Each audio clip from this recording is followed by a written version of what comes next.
বিসমিল্লাহির রহমানির রহিম। সুপ্রিয় শিক্ষার্থীরা, আসসালামু আলাইকুম। আশা করি তোমরা সকলে অনেক ভালো আছো। আজকের ক্লাসের পক্ষ থেকে সকলকে স্বাগত জানাচ্ছি। তোমাদের সামনে এইচএসসি পরীক্ষা খুবই নিকটবর্তী। আমরা অলরেডি চ্যাপ্টার 1 চ্যাপ্টার 2 সাজেশন দিয়ে ফেলেছি। আজকে চ্যাপ্টার 3 নিয়ে আলোচনা করব। তোমরা জানো চ্যাপ্টার 3 তে দুইটা পার্ট, একটা হচ্ছে নাম্বারিং সিস্টেম, একটা হচ্ছে ডিজিটাল ডিভাইস। তো এই যে দুইটা পার্ট থাকার কারণে এখান থেকে নাম্বারিং সিস্টেম থেকে এক সেট প্রশ্ন আসবে, ডিজিটাল ডিভাইস থেকে এক সেট প্রশ্ন আসবে। সবগুলো পড়তে হবে না, কোন কোন জিনিসটা পড়তে হবে শুধু সেই জিনিসগুলো আজকে লিখে দেবো। একটা হচ্ছে নাম্বারিং সিস্টেম, অন্যটা হচ্ছে ডিজিটাল ডিভাইস। ডিজিটাল ডিভাইস তো নাম্বারিং সিস্টেমের মধ্যে পড়তে হবে, প্রথমে পড়তে হবে হচ্ছে কনভার্সন। কনভার্সন পড়তে হবে। এরপর পড়তে হবে হচ্ছে বাইনারি অ্যাডিশন আর হচ্ছে সাবট্রাকশন। ওকে, তারপরে পড়তে হবে কমপ্লিমেন্টস, মানে হচ্ছে পরিপূরক। এখান থেকে প্রশ্ন আসে, ওয়ান্স কমপ্লিমেন্ট আর কি টুস কমপ্লিমেন্টস। এরপর পড়তে হবে হচ্ছে কোড। তোমার জন্য কোড কি কি দিয়েছে? বিসিডি কোড দিয়ে আছে, ইবিসিডি আইসিডি কোড দিয়ে আছে, একটা আছে আলফা নিউমেরিক কোড দিয়ে আছে, একটা আছে আস্কি কোড, একটা হচ্ছে ইউনিকোড। জাস্ট এগুলোর হচ্ছে ফুল মিনিং, এগুলো হচ্ছে কোনটা কত বিটের এগুলো পড়তে হবে। এটা এমসিকিউর জন্য আসে, এটা 1 মার্কের বা 2 মার্কের জন্য আসে। আর ডিজিটাল ডিভাইস থেকে পড়তে হবে লজিক গেট। এখান থেকে এক সেট প্রশ্ন 100% আসবে লজিক গেট। তারপর পড়তে হবে বুলিয়ান অ্যালজেব্রা, এটা দুইটা হচ্ছে একই সাথে আসে। এরপর পড়তে হবে হচ্ছে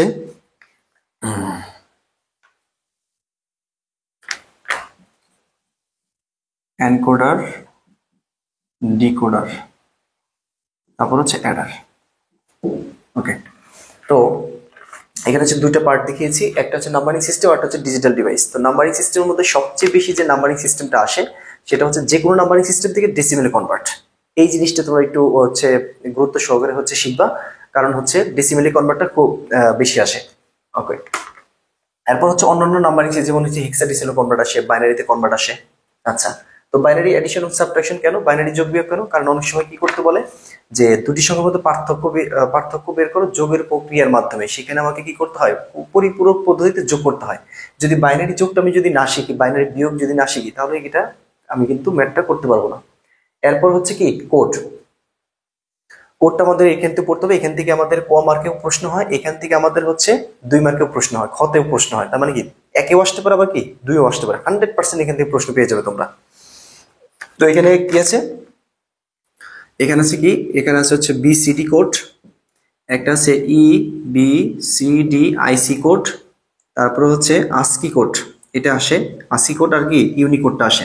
alpha numeric code, alphanumeric code আসে। যে অনেক সময় প্রশ্ন আসে যে বিসিডি কোড কাকে বলে, বিসিডি কি, বাইনারি কোডের ডেসিমেল। অনেক সময় এটা আসে ইবিসিডি আইসিডি কোড, এইটা কি, এটার ফুল মিনিং কি। এরপর আসে আস্কি কোড, একটি আলফা নিউমেরিক কোড, বুঝিয়ে বলো, এটা হচ্ছে খতে আসে, 2 মার্কে এটা আসে। আবার অনেক সময় আসে যে ইউনিকোড কি, এখান থেকেও 2 মার্কের প্রশ্ন হয় ইউনিকোড থেকে। ওকে, তারপর হচ্ছে এইখানে কমপ্লিমেন্টস। কমপ্লিমেন্টস কি আছে, ওয়ান্স কমপ্লিমেন্টস আর কি আছে টুস কমপ্লিমেন্ট। 100% এখান থেকে আসে, এখান থেকে প্রশ্ন আসবে টুস কমপ্লিমেন্টস, ওয়ান্স কমপ্লিমেন্ট আর হচ্ছে টুস কমপ্লিমেন্টস। ওকে, এইবার ডিজিটাল ডিভাইস থেকে হচ্ছে লজিক গেট। তোমরা AND gate, OR gate, NOT gate এটা অবশ্যই পড়বা। এর পরবর্তীতে সবচেয়ে বেশি যে জিনিসটা আসে 4 মার্কে বা 3 মার্কে, ন্যান গেট এবং কি নর গেট। এই যে কোনো একটা ইকুয়েশন দিয়ে বলে যে বুলিয়ান অ্যালজেব্রা এফ এর মান বা এক্স এর মান দিয়ে বলে যে তাকে ন্যান গেটে কি করো, ন্যান গেট দিয়ে বাস্তবায়ন করো বা নর গেট দিয়ে বাস্তবায়ন করো। তো ন্যান গেটের ক্ষেত্রে হচ্ছে গুণ হবে, আর নরের ক্ষেত্রে কি হবে, যোগ হবে। আবার ন্যান যে সার্বজনীন গেট এবং নর যে এনএনডি হবে, ন্যান গেট যে সার্বজনীন গেট এবং নর গেট যে সার্বজনীন গেট তার প্রমাণ। তার মানে ন্যান গেট থেকে এন্ড গেট তৈরি করা যায়, অর গেট তৈরি করা যায়, নট গেট তৈরি করা যায়। এটা হচ্ছে জানতে হবে। এটা হচ্ছে 2 মার্কে আসে, অনেক সময় 3 মার্কে চলে আসে। আচ্ছা, তো এবার অনেক সময় লজিক গেট থেকে কিভাবে প্রশ্ন হয়, যে এরকম ভাবে প্রশ্ন হয় যে এখানে একটা কি দিয়েছে, এখানে একটা ট্রুথ টেবিল দিয়েছে যে 0, এখানে দিয়েছে এ বি 0 0 0 1 1 0 1 1। এখানে ধরো কি দিয়েছে এক্স, এখানে 1 0 0 0। তো এটা দেওয়া আছে যে উদ্দীপকের উল্লেখিত ট্রুথ টেবিলটি কোন গেটকে নির্দেশ করে, প্রমাণ দেখাও আর প্রমাণ করো বা বিশ্লেষণ করো। তখন কি করতে হবে, তখন আমাদের এই যে এখান থেকে আউটপুট থেকে হচ্ছে কি বের করতে হবে, সমীকরণ বের করতে হবে। এখানে 1 কোন ইনপুটের জন্য, এ আর বি। এ আর বি কি আছে, এ আর বি হচ্ছে একই রোতে আছে, সেজন্য কি গুণ। আর এ কি আছে 0, আর বি কি আছে 0, এই জন্য হচ্ছে বার। এটা এটা এটা তাহলে কি লেখা যায়, এ প্লাস বি হোল বার লেখা যায় না? তারপরে এটা কোন গেটকে নির্দেশ করছে, এটা হচ্ছে নর গেটকে নির্দেশ করছে। এভাবে কিন্তু প্রশ্ন কিন্তু চলে আসে। সময় কি আসে, এনকোডার এবং কি আসে ডিকোডার সার্কিট আসে। এনকোডার সার্কিটে এনকোডারের হচ্ছে ইনপুট কি, ইনপুট হচ্ছে বেশি, ডিকোডারের কি ইনপুট সংখ্যা কম। জাস্ট একটা জিনিস মনে রাখতে হবে, ধরো এটা এখান দিয়ে আছে 1 2 3 4টা, 1 2 বা এরকমও দেওয়া থাকতে পারে, এরকমও দেওয়া থাকতে পারে, আবার কি এটা বেশি দেওয়া থাকে যে 2 টু দি পাওয়ার n, আর এটা কি n। তারপর এটা কি উদ্দীপকের উল্লেখিত সার্কিটটি কি করো, সার্কিটের ট্রুথ টেবিল ব্যাখ্যা করো এবং ট্রুথ টেবিল একে লজিক সার্কিটের মাধ্যমে বাস্তবায়ন করো। তার মানে এটা কি 2 টু দি পাওয়ার n, আর এখানে কি আছে n। ধরো n এর মান কি আছে, n এর মান হচ্ছে 2, তাহলে 2 স্কয়ার সমান কত হবে 4। তাহলে এখানে 4টা ইনপুট, এখানে কি 2টা আউটপুট। তার মানে এই জিনিসটা কি হবে, এই জিনিসটা হবে হচ্ছে এনকোডার। আর ঠিক ডিকোডার কি হবে, ডিকোডার আসলে কি হবে, এই এনটা হচ্ছে বাম পাশে, এই টু টু দি পাওয়ার এনটা হচ্ছে ডান পাশে।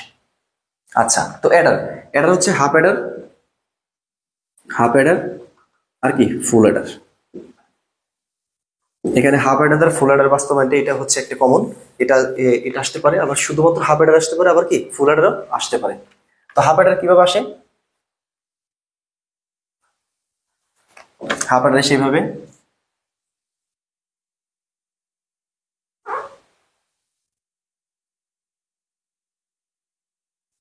এটা উপর দিয়েও হচ্ছে 2টা লাইন আসতে পারে, নিচ দিয়েও কি দুইটা, নিচ দিয়ে কি 2টা লাইন আসতে পারে। তার মানে কি ইনপুট 2টা আউটপুট 2টা।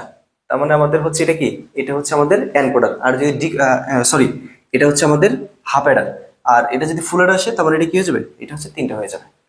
এই 3টা, এই লাইনগুলো, এই লাইনগুলো আপনার হচ্ছে বাম পাশেও থাকতে পারে, আবার কি উপর দিয়েও থাকতে পারে। তার মানে এটা কি, এটা হচ্ছে ফুল অ্যাডার। তার মানে আমাদের হাফ অ্যাডার পড়তে হবে আর কি ফুল অ্যাডার পড়তে হবে, এবং সবচেয়ে গুরুত্বপূর্ণ যেটা, সেটা হচ্ছে হাফ অ্যাডার দ্বারা ফুল অ্যাডার বাস্তবায়ন।